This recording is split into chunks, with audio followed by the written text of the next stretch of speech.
We're used to thinking of downtown Boston as a place of congestion with little breathing space between buildings and traffic. But as the area becomes increasingly a place to live, there's more reason to make public space a destination for activity and relaxation. That was the goal of a pop-up plaza at Franklin and Arch Streets recently. To tell us about the experiment is our guest, the project manager for Go Boston and a planner with the city's transportation department, Alice Brown. Thank you very much for being with us, Alice. It's great to be here. First of all, this is something the city has some collaboration on from the developers of Millennium Tower, and I know they have an agenda, but at the same time, what's the big deal? You put some tables and chairs in the streets. How can that be such a dramatic difference?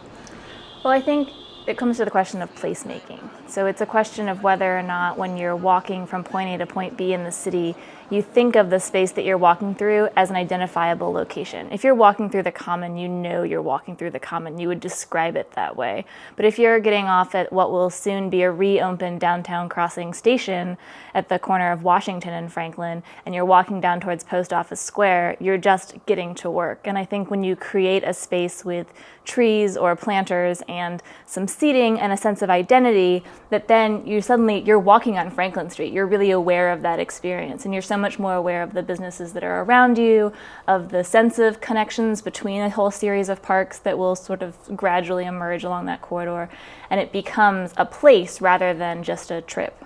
Now, one of the things that I found kind of odd, but maybe in a subconscious way very intriguing, one of the people who was there that day and liked what she saw said, "This reminds me of the old days with Filene's."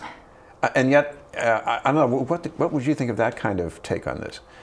Well, I think part of it was just the sense that people wanted to be there and there were people running into each other, and I think that's already happening a lot on Summer Street, but I think when you're not in that pedestrian zone, you quickly lose that sense of being in this vibrant metropolis and everyone is sort of flowing in the same silent and solitary direction. And once you have a space where people are stopping and talking, and I think a lot of people who came actually did know each other, right? The word went out on various bike networks and walk networks and advocacy groups, and so people who came by the event, it was unique in a way that it might not happen in the future, but people sort of knew each other, and so there was that sense of meeting and mingling that you might not always get in a place that is primarily for tourists like Faneuil Hall, even though you have that same kind of pedestrian street. Of course, this reminds me also what the developers said they wanted to achieve before they started building at Millennium Tower, and it also is what Jane Jacobs was after, when you want to have a lively neighborhood with different kinds of activities helping in these spaces around the buildings. Absolutely. It's the sidewalk ballet that Jane was looking for. Talking about sidewalk ballets, what about Newbury Street? I mean, there was an experiment there. Some of the business owners, they were not too happy. They thought they would get the lookers instead of the spenders. So what did you make of what happened there? I think it's a question of who's looking and who knows you're there. When you walk down Newbury Street on a normal day, there are parts of the sidewalk that are really congested and you can't really look around very much. You're mostly just trying to avoid the person who's walking their dog and the person who's never been to Newbury Street before and the person on their cell phone. And once you have that entire street width to walk and move and talk and look, you can start to see new things. And I think all the businesses that came out onto the sidewalk and became part of the space and made themselves more visible than usual really benefited, even if it was more from exposure than from purchasing. A sense that, oh, I didn't know this business was there, or this restaurant has opened, or this restaurant's always been here, but I've never thought of trying it until I saw that it was doing this cool thing on the sidewalk. And so I think it makes economic sense to have a new perspective on what you're doing on Newbury Street, almost regardless of who you are. We're talking with Alice Brown from Go Boston. Coming back to Franklin Street downtown, what's the next step on this? Because one of the things you were doing there, you're trying to see what things worked, which things did not work. So what happens now? Right, so there are some unique design challenges to that intersection. It's been identified as sort of being wider than it needed to be for a long time, since it is part of a historic street grid from the 1790s as opposed to a 1960s era design. And so we're in a position of making sure we've got things controlled in terms of our signals lining up, our turn lanes going to be in the right place, is there the right kind of commercial parking available for the loading, since it actually serves about 6 blocks around it. But once we've been able to sort out those issues, we're going to do a next phase that will have paint, the space will be allocated with paint and some flex posts and planters. and we'll run some experiments with that before doing a permanent installation. Now, we all know that downtown has more places where people are living and paying a lot of money to live there. But at the same time, we've got a growing population. We probably have more vehicles on the road. So where are you going to put the traffic downtown to make room for this? Well, I think this goes back to the question of where is the traffic. So one woman was interviewed during the pop-up, and I saw a clip of her on the news, and she said, they don't understand how hard it is to drive around here. And yet she was walking past the news crew. She'd already parked wherever she was.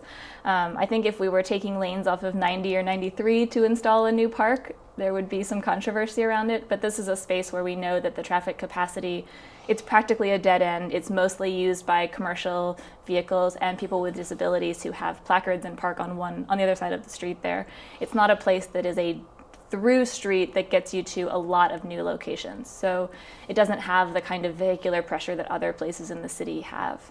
I know this might be a permanent fixture, but the experiment on Newbury Street, what was the point really? Because if you can't do this all the time or one day a week all year, what do you learn from that has a usefulness? So I think there are three things we learned from Newbury Street. Number one, it was looking at if we want to do something here on a monthly basis in the summer, would it work? And I think this said probably yes, although I don't think there's a schedule established for what that will look like moving forward. But we said, this works. This isn't all the things that many people feared.